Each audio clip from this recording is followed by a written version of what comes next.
تستغربش لما اقولك ان ابشع طعنه مش اللي بتيجي من عدوك. الطعنه الابشع بتيجي من اللي كنت فاكره اخوك، ولما تسمع القصه هتعرف السبب. والجاني في قضيه النهارده مش بس اتجبر، ده زي ما يكون والعياذ بالله اتحدى ربنا، والتحدي ده كان باصرار على ارتكاب الجريمه. اهلا بيكم، انا الكاشف، وده برنامج عبره في حكايه. النهارده جايب لكم قضيه من ابشع جرائم الغدر والخيانه اللي حصلت في مصر كلها.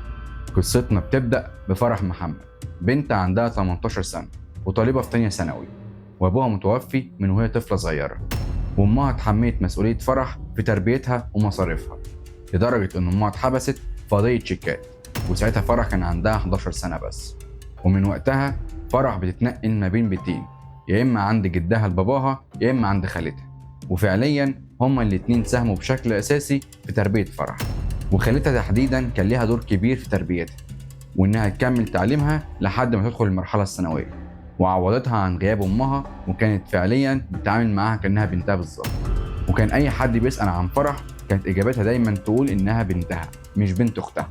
حتى فرح كانت بتتعامل مع خالتها بنفس الشكل، وبتتعامل ان خالتها دي هي امها، وكانت فرح بتحكي لها كل حاجه ايا كانت، وما كانش عندها اي احراج من اي نوع.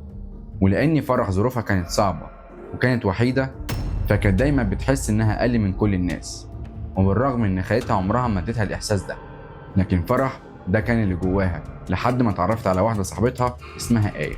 وآية دي اكبر منها ب7 سنين، والعلاقة بينهم استمرت ل5 سنين.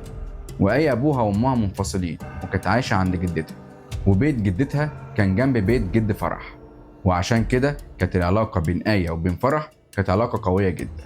ومن وقت ما آية اتعرفت على فرح والعلاقة بينهم بقت صداقة قوية جدا، لدرجة إن فرح كانت بتعرف آية على أصحابها إن آية دي أختها. والعلاقة فعلا قدام الناس كانت أكتر من الإخوات، لدرجة إنهم كانوا بيلبسوا لبس بعض، وكانوا ما بيخبوش عن بعض أي حاجة. وكانوا في أيام كتير هما الاتنين بيباتوا عند بعض، يا إما آية بايتة عند فرح يا إما فرح بايتة عند آية. وفرح كانت بتثق في آية جدا، وشايفة إنها أحسن حد اتعرفت عليه. حتى الجيران كانوا دايما بيوصفوا آية وفرح إنهم أكتر من الإخوات. والغريب إن خالة فرح عمرها ما ارتاحت لآية، وكانت دايما تقول لفرح إن آية دي بنت مش كويس، وإن واضح عليها إنها بتغير منها، وكانت دايما تحذرها إنها تبعد عنها، أو على الأقل تخف العلاقة اللي ما بينهم شوية، وإنهم مش شبه بعض زي ما فرح كانت متخيلة. والأغرب إن فرح كانت دايما بتتخانق مع خالتها عشان خاطر آية، وتقول لها إن آية دي أحسن حد هي اتعرفت عليه، وإن أختها اللي ربنا عوضها بيها. لكن بعد 5 سنين صداقة يومية بدأت تظهر بينهم خلافات، وبدأت فرح تحس إن كلام خالتها صح، وإن آية بتغير منها وبتحقد عليها، ودايما باصة في اللي في إيد فرح. وكل ما تعرف إن فرح هتعمل حاجة كويسة كان يبان الحقد في عينيها، لدرجة إن فرح بدأت تلاحظ ده جدا. ولما بدأت الثقة بين فرح وبين آية تقل، للأسف فرح كانت بترجع تكذب نفسها، وتقول إنها بتوهم نفسها بالكلام ده بسبب كلام خالتها إن آية بنت مش كويسة. لحد ما يجي يوم 17/7/2023 اتصلت خالة فرح بيها، وقالت لها إنها بتستعد عشان تروح لأمها في السجن زيارة، وإنها نازلة تشتري شوية حاجات عشان يدوها لها لما يروح. لكن فرح قالت لها إنها تعبانة شوية ومش هتقدر تروح معاها المرة دي، بس المرة الجاية هتكون معاها، وبلغتها إنه احتمال كبير قوي تبات اليوم ده عند آية. فقفلت معاها خالتها وطلعت زيارة للسجن لأم فرح. ولما رجعت بالليل اتصلت على فرح عشان تطمن عليها، وإنها إن شاء الله هتكون أحسن شوية، لأنها فعليا حست من صوتها إنها تعبانة. بس اكتشفت إن تليفون فرح مقفول، فتوقعت خالتها إن حاجة عادية حصلت، وقالت احتمال تكون قفلت تليفونها ونامت، لأنها كانت فعلا تعبانة شوية، ومفيش فعلا أي حاجة تقلق، لأن فرح قالت لها إنها هتبات عند آية. وآية دي بالنسبة لكل الناس هي أخت فرح. وتاني يوم خالتها اتصلت بيها تاني، لكن اتفاجئت إن التليفون لسه مقفول، فبدأت تتصل على آية لكنه برضه لقت تليفونها مقفول، وفضلت تحاول تتصل بيها لمدة 3 أيام. وخلال ال3 أيام دول تليفون آية وتليفون فرح مقفولين. فقررت إنها قبل ما تروح للشرطة عشان تعمل محضر بتغيب فرح، إنها هتروح لجدة آية الأول عشان تسأل عليها. لكن اتصدمت لما راحت لجدة آية وعرفت إن جدتها طردتها من فترة طويلة، وإنها ما تعرفش عنها أي حاجة ولا حتى تعرف هي ساكنة فين.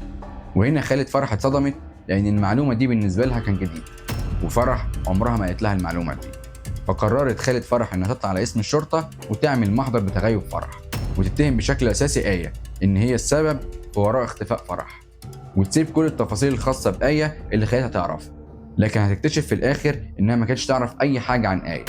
ونوصل ليوم 21/7/2023، يعني بعد اختفاء فرح ب4 أيام، يوصل بلاغ لرجال الأمن من عامل خرم إنه لقى شوال جواه جثة مرمية في المصرف الصحي. يتحرك رجال الأمن على المكان اللي قال عليه عامل الخرم عشان يكتشفوا إن في جثة متقطعة الأشلاء، وفعليا في حالة تعفن شديد. فيتم نقل الجثة على المشرحة عشان الطب الشرعي يحدد مين الجثة دي وحصل فيها إيه، ويبدأ رجال البحث الجنائي في شغلهم في نفس الوقت. واللي أول خطوة عملوها هو تفريغ كل الكاميرات اللي موجودة في المنطقة عشان يعرفوا مين اللي رمى الجثة دي في المصرف الصحي. فيشوفوا في كاميرات المراقبة إن اللي رمى الجثة دي في المصرف الصحي سواق توك توك، لكن الغريب إنه كان بيتصرف بشكل طبيعي جدا، مش بطريقة شخص بيرمي جثة، ولا حتى كان متسرع وبيتلفت حواليه. شايل الشوال بشكل طبيعي جدا وبيرميها بمنتهى البساطة في المصرف الصحي. وده لفت انتباه رجال الأمن إنه فعلا مش واضح عليه أي توتر، وإنه غالبا سواق التوك توك ده ما يعرفش إن اللي جوه الشوال ده جثة. وبعد البحث الجنائي قدر رجال الأمن يتوصلوا لسواق التوك توك ده، ومن التحريات عرفوا إن الشخص محبوب جدا وصعب جدا يرتكب جريمة زي دي. ده غير إن سمعته طيبة قوي بين الناس وملوش أي سابقة إجرامية. وفي نفس الوقت يطلع تقرير الطب الشرعي يوصف حالة الجثة اللي لقوها بشكل صعب جدا، جثة منتفخة بدون ملابس لبنت في مرحلة العشرينات، وفي حالة تعفن وتحلل كامل، لدرجة إن عظام الفك والصدر كانوا باينين من كتر تحلل اللحم، ورجليها مفصولين عن الجسد باستخدام آلة حادة. والآلة دي الطب الشرعي بيتوقع إنها سكين. والجثة عليها آثار حريق من الدرجة الرابعة، لدرجة إن الوش مشوه بشكل كامل. في نفس الوقت رجال الأمن يقبضوا على سواق التوك توك، وبالحس الأمني عند رجال الأمن اتأكدوا من اللحظة الأولى إن الراجل ده ملوش أي علاقة بالجثة، بالرغم إنه متصور وهو بيرميها. وأول ما سألوه عن الشوال افتكر على طول إن الموضوع بالنسبة له هو كمان كان غريب جدا، وقال إن في بنت وقفته الساعة 5 الفجر وهو مروح، وطلبت منه ياخد منها الشوال ده ويرميه في أي مصرف صحي في سكته. وفعلا ركبت معاه التوك توك، ولما شم ريحة وحشة جدا سأل البنت عن سبب الريحة الوحشة دي، فقالت له إن الشوال فيه لحمة وفراخ متعفنين لأنها كانت مسافرة والكهرباء قطعت، ولما التبريد اتفصل على التلاجة كل اللحمة والفراخ اللي كانوا موجودين اتعفنوا، وعشان كده الريحة طالعة صعبة جدا. فهي قررت إنها تحطهم في شوال وترميهم بعيد، وطلبت منه يروح على المصرف الصحي عشان الريحة ما تبانش قوي وسط الناس. فسألوا رجال الأمن سواق التوك توك عن عنوان البنت دي، والراجل لأن الموضوع كان غريب بالنسبة له فكان فاكر العنوان بالتفصيل. فاتحركت قوات الأمن مع سواق التوك توك ووصلوا لبيت آية، وأول ما خبطوا عليها الباب وفتحت لهم لقت سواق التوك توك واقف مع رجال الأمن، فانهارت واعترفت بكل حاجة. وعرف رجال الأمن إن البنت دي هي آية صاحبة عمر فرح، فقبضوا عليها وفتشوا الشقة ولقوها ساعتها قاعدة بتغسل السجادة عشان تشيل من عليها آثار الدم.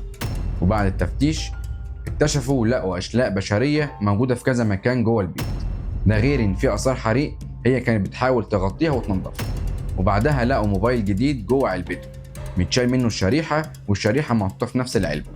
فدخلوا الشريحة في التليفون واكتشفوا إن التليفون ده بتاع فرح، وإن آخر مكالمة معمولة من التليفون ده كانت لخالة فرح. فاتصل رجال الأمن بخالة فرح وطلبوا منها بسرعة إنها تجيلهم علشان تتعرف على الجثة. واتحركت خالة فرح فعلا على المشرحة عشان تتأكد هي ولا لأ، وطول الطريق كانت عمالة تدعي إنها يا رب ما تلاقيش الجثة دي هي فرح. وأول ما دخلت المشرحة فعلا ما عرفتش تتعرف على الجثة لأنها كانت مشوهة بشكل كامل، صعب حتى تعرف هي مين.